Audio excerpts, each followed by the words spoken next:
Canto 25. Climb. How can the shades become emaciated? The development of the human soul and fetus, the airy body.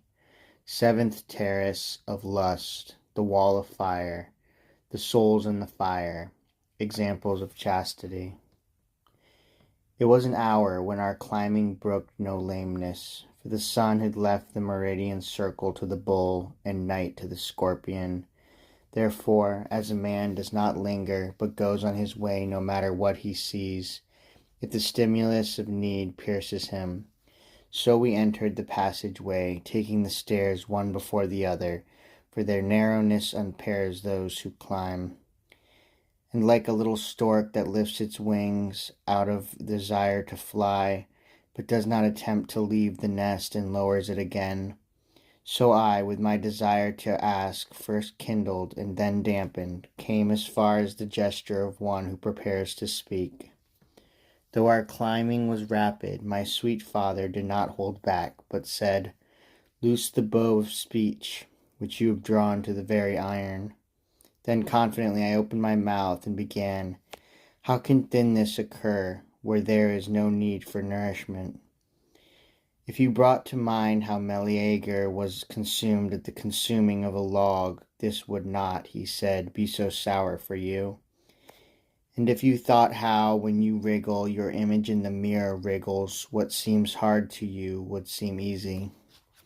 But so that you may be at ease within your desire, here is Statius, and I call on him and beg him now to be the healer of your wounds." "If I unfold before him the eternal view," replied Statius, "in your presence, let my excuse be that I am unable to refuse you." Then he began, "If your mind, son, keeps and receives my words, they will cast light for you on the how that you ask.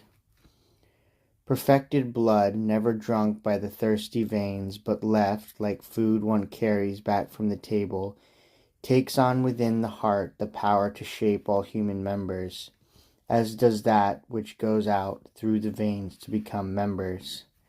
Digested further, it descends to the place of which it is better to be silent than to speak, and then from there it flows unto another's blood in a natural vessel. There the two join together, the one disposed to undergo and the other to shape, thanks to the perfect place from which it is pressed. And once arrived, it begins to operate by coagulating first, and then it quickens what it has made firm to be its matter. This active power, having become a soul like that of a plant, but different in so far as it is still under way, while the other is already in port, next works until it moves and is feeling like a sea sponge, and then it undertakes to shape organs for the faculties of which it is the seed. Now it unfolds, my son, now the power spreads out that comes from the heart of the parent, where nature provides for all the members. But how from an animal it becomes capable of speech you do not yet see. This is a point that led one wiser than you into error, so that in his teaching he separated the possible intellect from the soul, not seeing any organ occupied by it.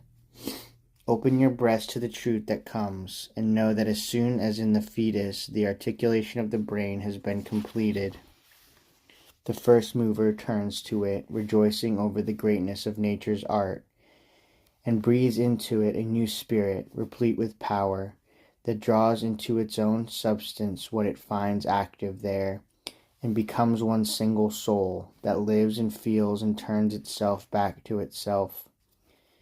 And that you may wonder less at my words, look how the heat of the sun becomes wine, joined with the liquid that flows from the grape. When lachesis has no more thread, the soul is released from the flesh, and it carries off in its powers both the human and the divine. The other powers, all of them, are mute. Memory, understanding, and will are much sharper in action than before.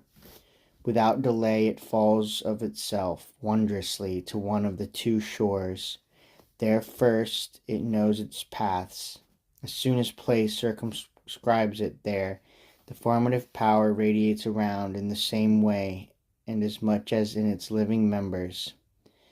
And just as the air, when it is very moist, becomes adorned with various colors because it reflects another's rays, so the air near there takes on the form that the soul seals into it with its power, once it has come to rest. And then, like the flame that follows fire wherever it changes, so its new shape follows the spirit. Because the soul now gains visibility through this body, this is called a shade, and from it the soul fashions organs for every sense, even as far as sight. Through this body we speak and laugh. Through it we make the tears and the sighs that you may have heard around the mountain.